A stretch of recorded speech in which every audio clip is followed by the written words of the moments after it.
Dito daw naganap yung karumal-dumal na pangyayari. Pati yung bata, binaril siya. Siguro yung mga gamit ng bata. Meron ba kami kasamang espiritu dito?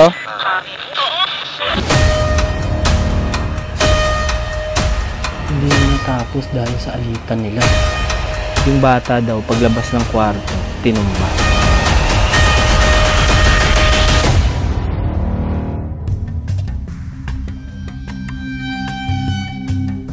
Hapon na nang papunta kami sa lokasyon. At dahil hindi namin kabisado ang daan, gabi na nang makarating kami. At pagdating namin sa lokasyon, ito ang bumungad sa amin. Nandito na ngayon tayo sa spot kung saan matatagpuan ang mga bahay kung saan kinitila ng buhay ang isang pamilya dito sa Cavite. Kaya tara, samahan nyo ko ikutin to. Bago pumasok, nagtanong agad ako sa taga rito para makumpirma ang nangyari. Sir, ano po yung history ng bahay na to? Bakit siya naging haunted? Ang alitan is sa lupa, pinagpapatay sila. Tapos may nadamay na bata. Nagpaparamdam ba?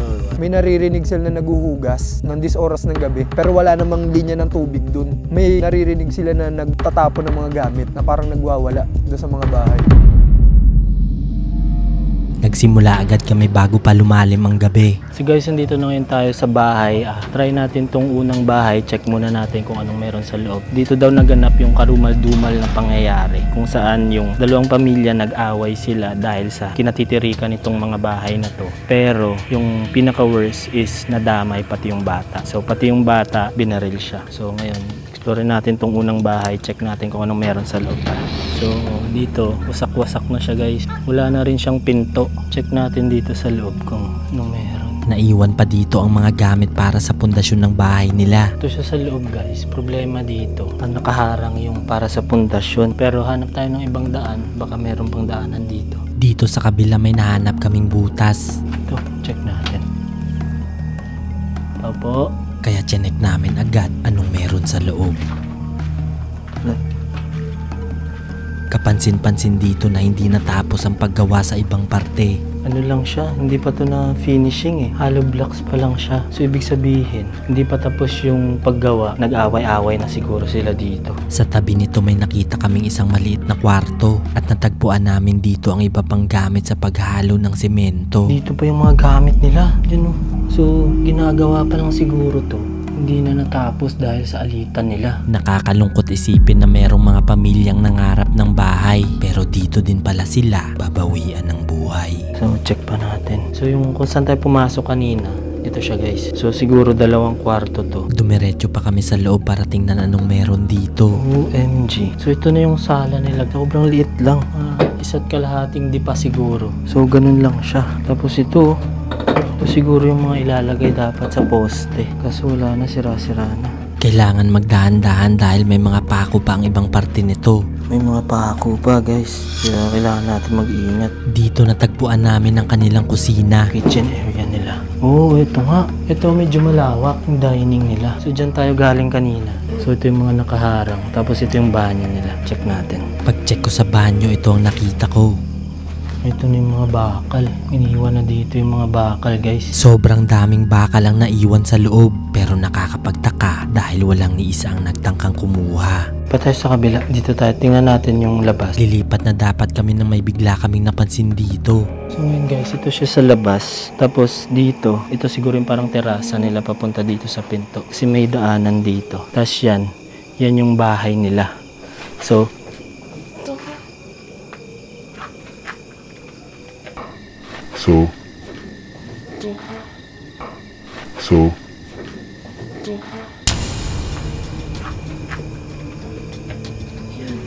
sinubukan kong tawagin kung may tao. opo. Pero wala akong narinig na sagot. Yan yung nakatakot, baka may hayop dito or ano. Kasi mga puno-puno na dito guys. Oh, yan.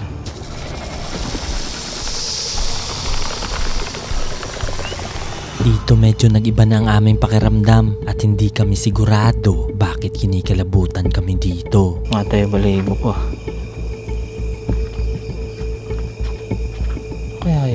Hinayaan lang namin baka dahil sa kalumaan ng ibang parte ng bahay nang gagaling ang mga tunog. Baka tumalon kasi yung tuko dyan eh. Mahirap din yan. Tara. So check natin tong kabila guys. Tignan natin kung anong meron. At nang papunta na kami sa kabila, bigla namin tong nakita. So approaching tayo sa kabila. Oh my God. Mga gamit ng pumanaw dito. OMG. Sinilas pa ng bata. Ang kalat yung gamit nila dito guys. Ito siguro yung mga gamit ng bata. Mga tsinelas nila nandito. Nagkalat ang mga gamit nila dito sa labas at walang ni isa ang nagtangkang kumuha. Mga gamit sa bahay. Yun, medyo creepy. Ito pa yung mga gamit. Yan, makikita nyo dito. Niwan lang nila. Pati tsinelas, mga laruan nandito guys. Napapaligiran na rin ito ng mga malalaking puno na animoy nakabantay sa mga bahay. Sobrang lalaki ng puno dito guys. Tapos dito sa likod, sobrang lawak. Yan, kita nyo dyan. Sobrang lawak ng likod niya guys. So yung bahay na to, yung likod niya, sin-farm na talaga. Pero wala nang pumupunta. Nayaan na lang dito. Ito meron pang keyboard guys. Yan oh, grabe nagkalat lang dito. So yung mga gamit nila dito sa labas. Pero check natin dito sa loob kung meron pang mga gamit. Habang tumatagal, mas lalong lumalala ang kilabot namin dito. Ito na yung balahibo ko.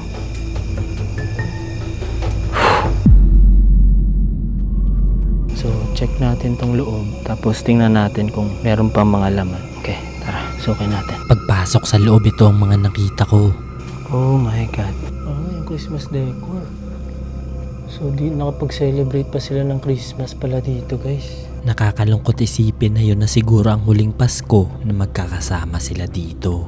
Grabe kawawa, no? Pero mo, buong pamilya, guys. Dito tinapos yung buhay nila. Dito mismo sa bahay nila. Nakakatakot kasi kahit nasa loob ka pa ng bahay mo, hindi pa rin pala safe sa mga masasamang loob. So dito tayo sa loob, medyo malaki to ng konti kaysa dun sa isa. Tapos malawak yung terasa niya. So check natin kung ano meron sa loob.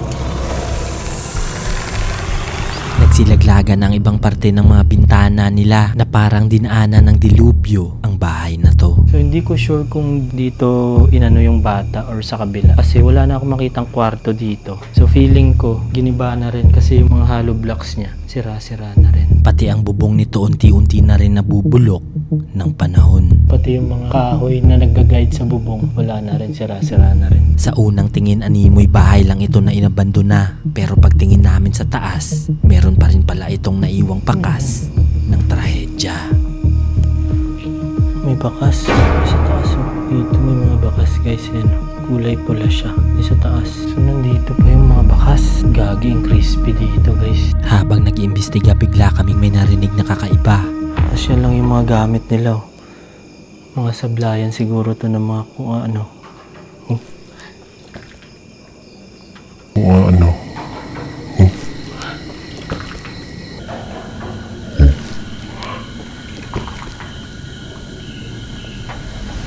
Galing ito sa bahay kung saan kami nanggaling kanina at kung saan kami may naramdaman na kakaiba.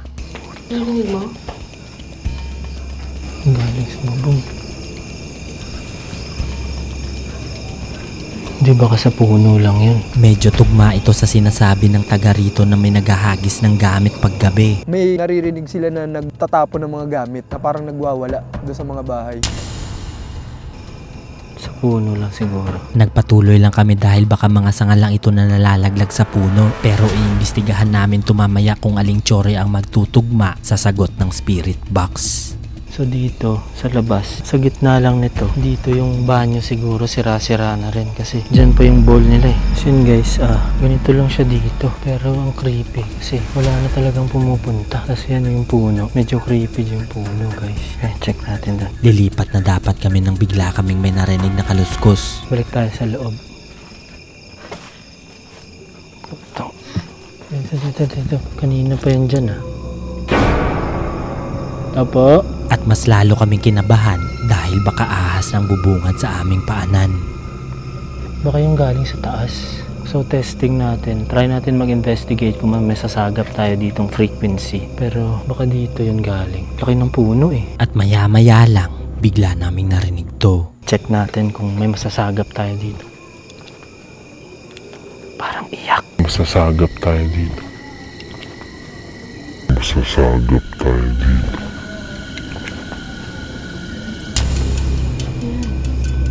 Hindi ko alam kung rinig yan dito pero parang may umiiyak guys. Tara, try natin mag-investigate. Dito tayo banda sa may mga gamit nila.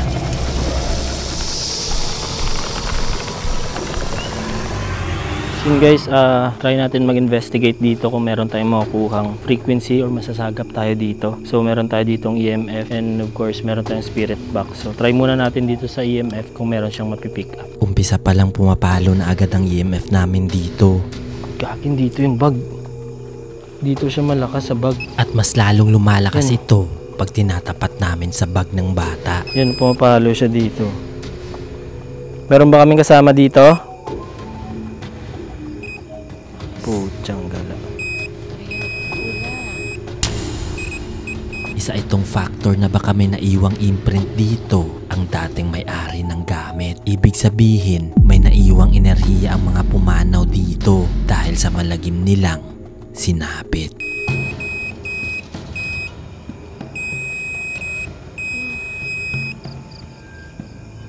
So hindi siya stable. Ibig sabihin, may something dito. Matayo na yung label. Kayo ba yung mga nagpaparamdam dito? Dito talaga. Dito talaga sa bag. Nagtutugma ang reading ng EMF sa mga sinasabi ng taga rito kaya sinubukan ko magtanong.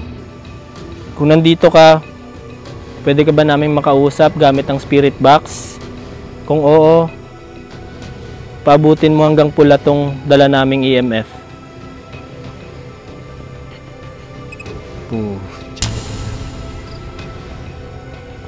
Yan, pumapalo guys. Wala kaming hawak or anything. Taas mo yung kamay mo. Dito talaga. Pag itatapat mo siya dito, dito siya. Kaya sinubukan namin sa spirit box baka sakaling makakuha kami ng klarong sagot. Meron na pipick up yung EMF. So dito siya banda. Malapit dito sa bag. Katabi ng bag guys. So ibig sabihin, baka nandito lang sila. Check natin. Try natin yung spirit box kung may makukuha tayong sagot. Magsisimula na sana kami magtanong pero may narinig kaming mga yapak galing sa loob.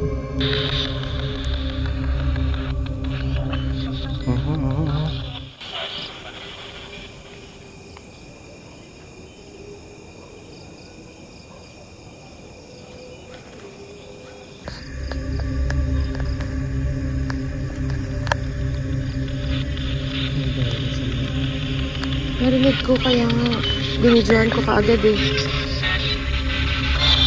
Meron ba kami kasamang espiritu dito?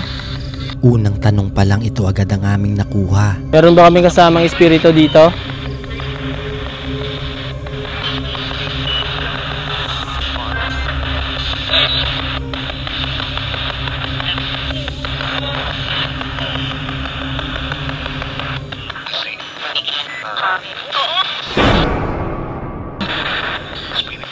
Espiritu. Sa inyo ba itong mga gamit na nandito ngayon? Parang bata eh. Boses bata ang narinig namin sa spirit box kaya nagpatuloy pa kami sa pagtatanong. Pwede ba namin malaman kung ikaw lang mag-isa dito o marami kayo?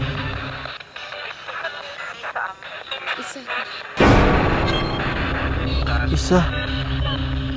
Ikaw ba yung bata na nagmamay-ari nitong bag?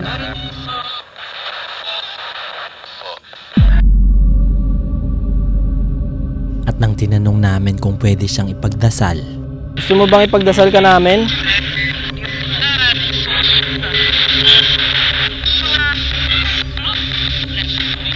Gusto mo bang ipagdasal ka namin?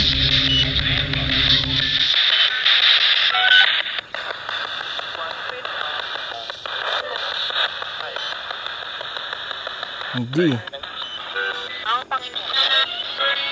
Ang Panginoon. Oh my God.